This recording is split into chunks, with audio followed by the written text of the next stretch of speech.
மக்கள் சக்தி 100 நாட்கள் திட்டத்தின் கீழ் முன்னெடுக்கப்பட்ட முதலாவது செயற்றிட்டம் இன்று மக்களிடம் கையளிக்கப்பட்டது.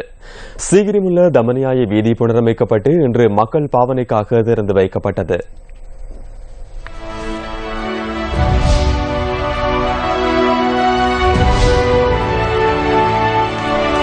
மக்களின் நீண்ட நாள் பிரச்சினைக்கு தீர்வு காணும் வகையில் சீகிரிமுள்ள தமனியாய வீதி முழுமையாக புனரமைக்கப்பட்டு மக்களிடம் இன்று கையளிக்கப்பட்டது.